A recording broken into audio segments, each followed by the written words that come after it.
दोस्तों, बटेश्वर भारत के उत्तर प्रदेश राज्य के आगरा जिले की बहा तहसील में स्थित एक गांव है। यह गांव यमुना नदी के किनारे बसा हुआ है एवं एक प्रसिद्ध व पवित्र हिंदू तीर्थ स्थल भी है। दोस्तों, 108 शिव मंदिर के निर्माण होने के कारण इसे बटेश्वर नाथ धाम भी कहा जाता है। तो आइए आज के इस सफ़र में आपको दर्शन कराते हैं पवित्र स्थल बटेश्वर नाथ धाम के। बोलिए हर हर महादेव। दोस्तों, बटेश्वर को भदावर के काशी के नाम से जाना जाता है। त्रेता युग में यह शूर सैनपुर के नाम से जाना जाता था। बटेश्वर के घाट में प्रसिद्ध घाट आज भी कंच कगार के नाम से जाना जाता है। भदावर के भदौरिया महाराजाओं ने यहाँ 108 मंदिरों का निर्माण कर इस पवित्र स्थान को तीर्थ में बदल दिया। दोस्तों, 18वीं सदी में औरंगजेब ने इन मंदिरों को ध्वंस करने का काफ़ी प्रयास किया, लेकिन वह इन मंदिरों को नहीं तोड़ सका। बटेश्वर शहर का निर्माण हिंदू भक्ति की महत्व का एक शानदार उदाहरण है। भदावर के राजा द्वारा सन 1720 और 1740 के बीच यहाँ 108 मंदिरों का निर्माण कराया गया था। चलिए दोस्तों, अब आपको दर्शन कराते हैं बटेश्वर नाथ धाम के प्रसिद्ध शिव मंदिर के। तो बोलो हर हर महादेव, जय शिव शंकर, जय शिव भोले, जय शिव शंभू। यह मंदिर के बाहरी प्रांगण का प्रमुख द्वार है, मेन गेट। इसके बगल से आपको कार पार्किंग और बाइक पार्किंग मिल जाएगी राइट हैंड पर। बाहर कुछ दुकानें लगी हुई हैं खाने पीने की, नाश्ता की। और चलिए अब आपको अंदर से मंदिर के दर्शन कराते हैं। जैसे ही आप इस मुख्य द्वार से प्रवेश करेंगे तो आपको काफ़ी बड़ा प्रांगण दिखाई देगा। यहाँ पूरा मार्केट लगता है। तो आपके दाहिने हाथ और बाइने हाथ, लेफ़्ट राइट दोनों हैंड पे कई सारी दुकानें। चूँकि ये सुबह हम लोग बहुत जल्दी पहुँच गए थे तो कई दुकानें बंद हैं, लेकिन यहाँ पे खूब अच्छा मार्केट लगता है। यहाँ पे आपको हर तरह का सामान मिलेगा, प्रसाद वगैरह सब कुछ मिलेगा। इसके अलावा आप शॉपिंग भी कर सकते हैं और कई सारी चीज़ें यहाँ पे ख़रीदने के लिए। टॉयज़ हैं, कुछ कपड़ों के गारमेंट्स की दुकानें हैं। इसके अलावा पूजा से रिलेटेड और मंदिर से रिलेटेड कई सारा सामान मिलता है। काफ़ी बड़ा प्रांगण है और मेन गेट की ठीक सामने ही है आपका शिव मंदिर है। बाहर सबसे पहले आपको दर्शन होंगे नंदी महाराज के। जय श्री नंदी महाराज। तो आप सबसे पहले नंदी महाराज के दर्शन करेंगे और नंदी महाराज के ठीक बिल्कुल जस्ट सामने बैठे हैं हमारे महादेव। देखिए आपको दिखाते हैं, ये हमारे नंदी महाराज बैठे हैं और ये देख रहे हैं अपने भोले भंडारी को, शिव भगवान को। ठीक सामने ही है आपको एक और गेट मिलेगा।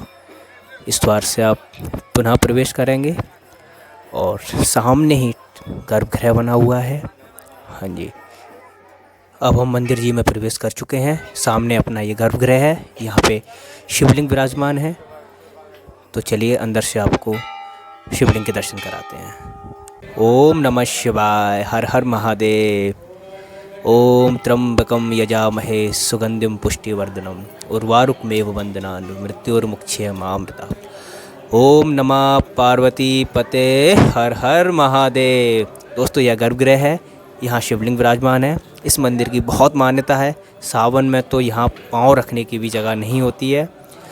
हालांकि ये सोमवार का भी दिन नहीं था, फिर भी यहाँ देखिए कितनी भीड़ है। सोमवार को भी यहाँ कई सारे श्रद्धालु बाहर से भी आते हैं, तो ज़बरदस्त भीड़ होती है और बहुत ही सुंदर शिवलिंग है। जय हो गणपति बप्पा। दोस्तों, आपने गर्भगृह के दर्शन कर लिए हैं। अब आपको इस मंदिर में कई सारी विशेषताएं हैं। जैसे यहाँ पे मनोकामना पूर्ण होने पर घंटा चढ़ाने की प्रथा काफ़ी पुरानी है। आप मंदिर में जैसे ही प्रवेश करेंगे आपके पूरे मंदिर में कई सारे घंटे आपको टंगे हुए मिलेंगे। बहुत जो साइज़ में काफ़ी बड़े बड़े भी हैं। इतने बड़े घंटे हैं कि उनको बजाने से ना वो बजते ही नहीं है, इतने भारी भारी घंटे हैं। तो कई सारे श्रद्धालु किया, ज़्यादातर श्रद्धालु अपनी मनोकामना पूरी होने पर यहाँ अपनी सामर्थ्य अनुसार घंटा भी चढ़ाते हैं। यह बहुत पुरानी परंपरा है और इस मंदिर की विशेषता है जो और मंदिरों से इस मंदिर को अलग बनाती है। हालांकि लोग वहाँ स्थानीय लोगों के अनुसार यहाँ पर कई पुराने, क्योंकि ये चंबल का एरिया है पुराना, तो यहाँ डाकू लोग रहते थे, तो कई सारे बड़े बड़े डाकुओं द्वारा भी यहाँ पे घंटे चढ़ाए गए हैं, जो आज भी इस मंदिर में टंगे हुए हैं। दोस्तों, इस मंदिर के जैसे ही आप पार्श्व भाग यानी कि पीछे के भाग में जाएंगे गर्भगृह के, तो वहाँ पे माँ पार्वती विराजमान है। वहाँ पे एक और शिवलिंग विराजमान है। आइए आपको उनके भी दर्शन कराते हैं। तो दोस्तों, जैसे ही आप, ये 2 गेट हैं गर्भगृह में, एक पीछे से एक आगे से। तो आप पीछे से भी प्रवेश कर सकते हैं, आगे से भी प्रवेश कर सकते हैं। पीछे के गर्भगृह के पीछे आपको माँ पार्वती और शिव जी की यह प्रतिमा आपको देखने को मिलेगी। और यहाँ पर ही एक और शिवलिंग विराजमान है। चलो आपको उनके भी दर्शन कराते हैं।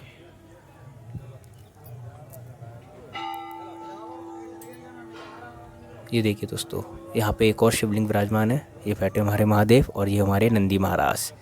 क्योंकि दोस्तों सारे मंदिरों का निर्माण यमुना के घाट पर ही हुआ है, तो मंदिर के जस्ट पीछे आपको माँ यमुना के दर्शन होंगे। और यहाँ पे आप बोटिंग भी कर सकते हैं। सुंदर घाट है, आप कभी भी जाएं तो इस घाट पर स्नान या इस घाट के दर्शन ज़रूर करके आएँ। ये माँ यमुना बह रही हैं। अगर बोटिंग करने का चार्ज बताऊं तो इंडिविजुअल अगर आप शेयरिंग में बैठेंगे तो शायद 30 रुपये है। और अगर आप पूरी बोट को बुक करना चाहते हैं तो अगर इलेक्ट्रॉनिक करेंगे तो वो 200 रुपये है, और बाकी शायद ये 100 रुपये में होती है। हर हर महादेव, ओम नमः शिवाय, जय हो बटेश्वर नाथ धाम की। नौका विहार माँ गंगा में बटेश्वर धाम। दोस्तों, इतिहासकारों के अनुसार भदावर और मैनपुरी के महाराजाओं में हमेशा युद्ध होता रहता था। एक सुलह लाने के लिए यह निर्णय लिया गया कि वे अपने बच्चों के साथ विवाह करके अपने मतभेदों को हल करेंगे। हालांकि दोनों के यहाँ लड़कियों ने जन्म लिया, लेकिन भदावर ने घोषणा की कि उनके यहाँ एक बेटा हुआ है। और सहमति के अनुसार मैनपुरी के राजा की बेटी के शादी की व्यवस्था की गई।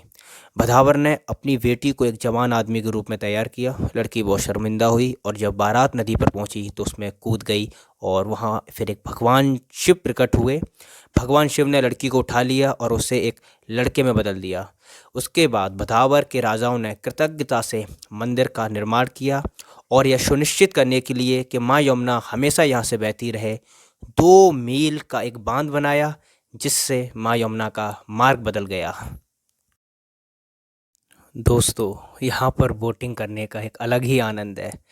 जब आप नाव में बैठे होते हैं तो आपको बिल्कुल एकदम लाइन से सारे मंदिरों के बहुत सुंदर दर्शन होते हैं। और ये देखिए सनराइज़ यहाँ से कितना अच्छा लग रहा है। सुबह सुबह हम काफ़ी जल्दी पहुँच गए थे, शायद 6:30 पे हम पहुँच भी गए थे। 5 बजे घर से निकल गए थे। तो सुबह सुबह नौका विहार का अलग ही आनंद था दोस्तों, और बहुत अच्छे दर्शन हुए महादेव के।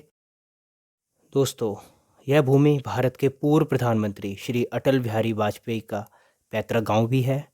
अगस्त 1942 में भारत छोड़ो आंदोलन के समय अटल बिहारी वाजपेयी जी और उनके बड़े भाई प्रेम जी इसी गांव में गिरफ्तार किए गए थे। इसी घटना से उनके राजनीतिक जीवन का आरंभ भी हुआ था। दोस्तों, आज का सफ़र यहीं समाप्त होता है। ओम नमः शिवाय, हर हर महादेव। महादेव आप सब पर हमेशा अपनी कृपा बनाए रखें।